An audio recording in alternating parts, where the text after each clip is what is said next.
A few years back, I hit a drumming plateau. I tried getting out of my rut by practicing new stuff I found on Instagram or YouTube, but unfortunately that didn't work.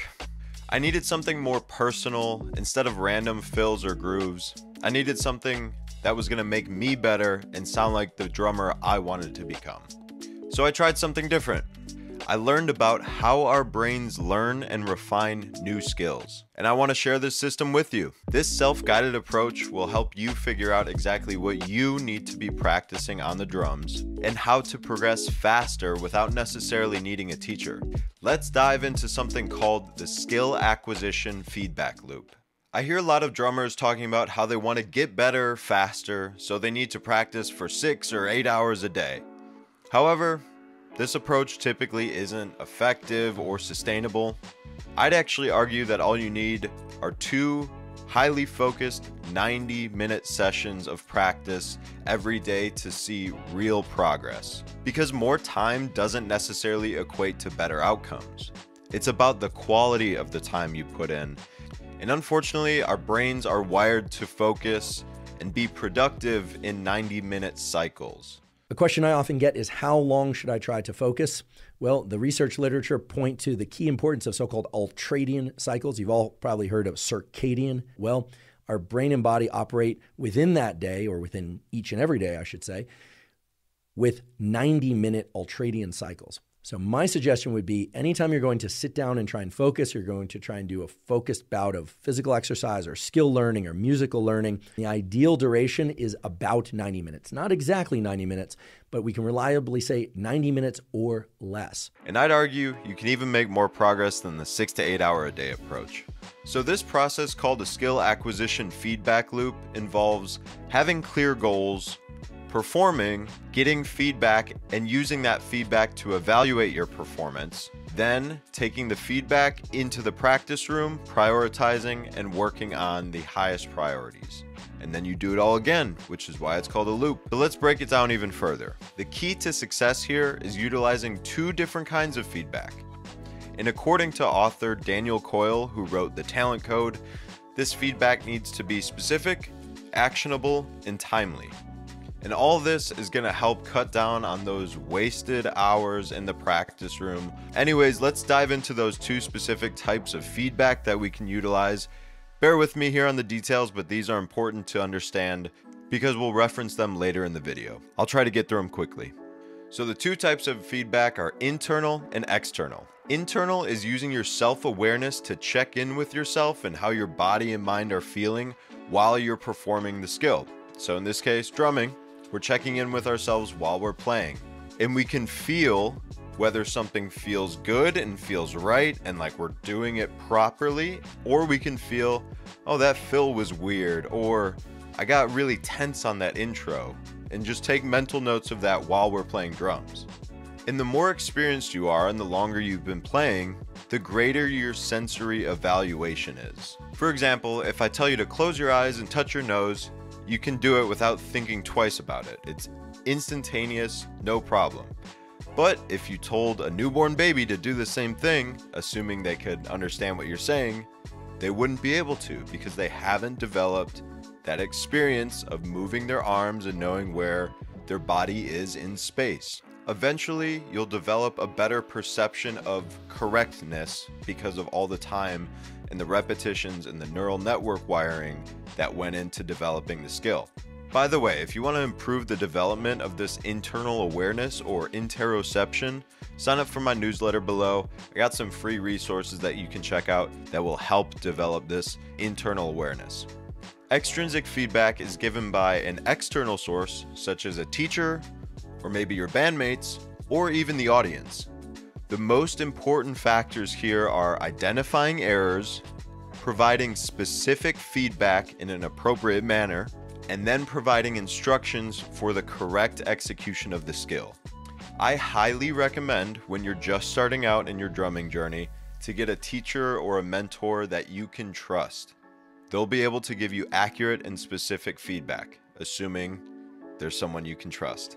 But maybe you're like me, and you've gotten pretty decent over the past 15 or 12 or 20 years, but you can tell there's still a major gap between you and your idols. How do you get objective external feedback if you don't have a teacher? That's where recording yourself comes in. So let me walk you through how I do this skill acquisition feedback loop process. My starting point for this whole process is taking a video of my live show.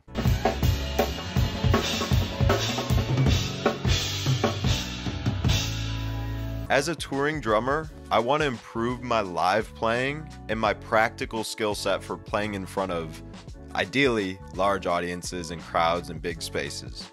That means I'm mainly focused on vocabulary that I can use in a groove context while playing with my band. Making these things clear and explicit is already guiding me in the right direction that I want to be as a drummer. Not that someone else wants me to be, but who I want to be as a drummer. That way I can trim all the fat, know exactly what I need to be focusing on, and therefore reach my destination faster than if I was just getting distracted, trying out the newest metric modulation trend that happens on Instagram. I know exactly what I'm going to be looking for when I review the video for my feedback, and I know the types of things I'm going to be wanting to practice and focus on and prioritize. I'm not going to be practicing jazz standards because I'm not a jazz musician. I don't want to be a jazz drummer, although I have the utmost respect for them. I won't practice my country grooves because I'm not a country drummer. You get the idea. For this to work, you have to have a clear idea of the drummer you want to become. This takes doing a lot of thinking and contemplating and spending time in silence and reflecting and journaling. That's all work you have to do on your own and prior to this process in order to get the results you're looking for. So after I recorded the show from the night before, it's time to provide myself with objective feedback on my performance. So in the evaluation process, of course you have to start by reviewing your playing. If you've never done this before, heads up, it's brutal. It's like listening to your voice for the first time if you've never heard your voice on a recording. Except worse, because you're in front of a big crowd of people. But it's essential to improve faster. This part is the most important part that's going to accelerate your drumming progress. Put your feelings and pride aside and get over it. After the performance, you need to listen to the recording first. Don't watch and listen because you're going to get distracted by some of the visuals. You take a video because if you hear something that sounds off, you can go and reference the video in case what you heard is stemming from a physical problem. Maybe it's your shoulders tense up, or maybe you're slouching over and your posture is not great, or maybe your stick heights were way off. Or maybe it doesn't have to do with your physical body. Maybe it was something mental or you just lost some focus. But that video is there as a backup for when you heard something you didn't like and you want to try and diagnose it. You can look at what your physical body was doing at that time. Again, you need to listen to your playing through the lens of what you want to get better at. Pay attention to the specific goals you have in mind. Also, like I said earlier, the sooner you get the feedback, that timely feedback, the better. Although I typically wait till the next morning to do a review because I'm usually exhausted after loading in, setting up, sound checking, playing, breaking down, loading out, and then driving back to where either home or if I'm on tour, back to a hotel. So I'll usually wait till the next morning. But don't wait more than a day to review your playing. If you're doing this in the practice room, review it right away. You can actually make this part of your practice by listening to a groove you want to play, playing it on your own, and then reviewing how you sounded compared to your ideal or what you're trying to sound like. In that case, if you're using this in the practice room, which I also recommend, then yeah, you want your feedback to come as soon after you perform the desired skill or trait or whatever. And why is it crucial to do it in a timely fashion? It's because you need to cross-reference that internal feedback, that self-aware feeling you had while you were playing with the external feedback to see if they align or if they're out of sync.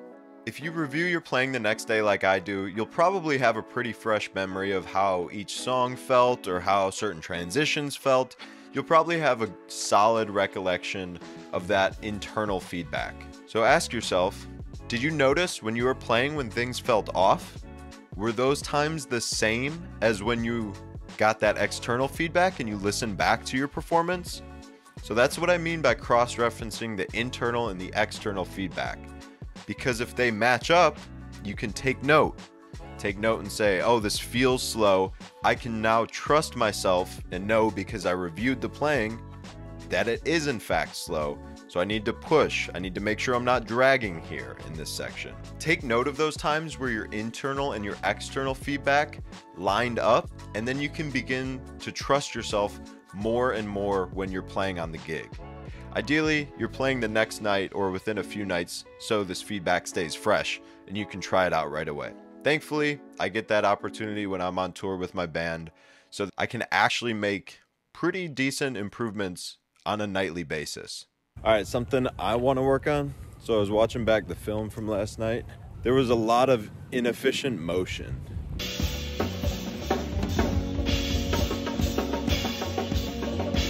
I also want to be more decisive. Like, I saw myself hesitating a few times. So I want to have more efficient motions and be more decisive. And if I don't know what I want to play, I'll leave some space.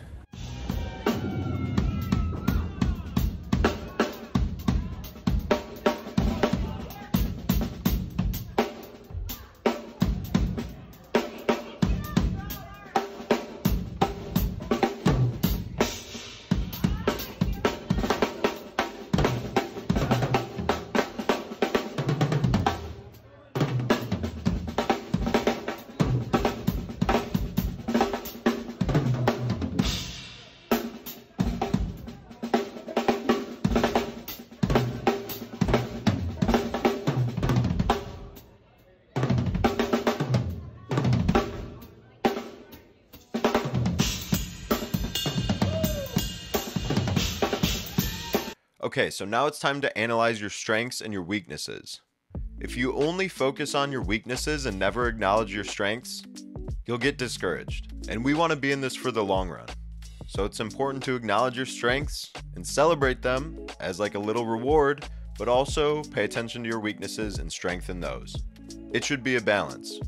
So take note of both your strengths and your weaknesses. Seriously, get out a notebook, title it Chicago Gig, February 20th, 2023. Then draw 2 columns, strengths, weaknesses. And maybe you want to organize it by song, or maybe you want to organize it by set, or however you want to organize it. This should be personal and directed towards your specific goals. Everything you list here should be honest and objective. Well, okay, so how do you go about giving yourself honest and objective feedback? I mean, technically, we want to get as close to objective as possible, but since we all have our personal subjective lens that we're listening through, we can't get completely objective, but we can get close. Okay, so how? Practice being objective in your daily life. Deep down, you know when you're being honest with yourself or when you're bullshitting yourself. Unless you're completely delusional, but that's a whole different problem, and you probably won't have a stable drumming career or be in a band, at least for very long. In my opinion, this daily practice of honest feedback manifests itself most clearly in physical endeavors, like practicing jujitsu or working out or trying to lose weight. For those of you who know me, those are all things I talk about. It's a common theme in my videos and my content. This drumming thing should not get lost in the big picture of being healthier and better humans. Our bodies and our minds work together, so you'll hear me talk a lot about fitness and blah, blah, blah.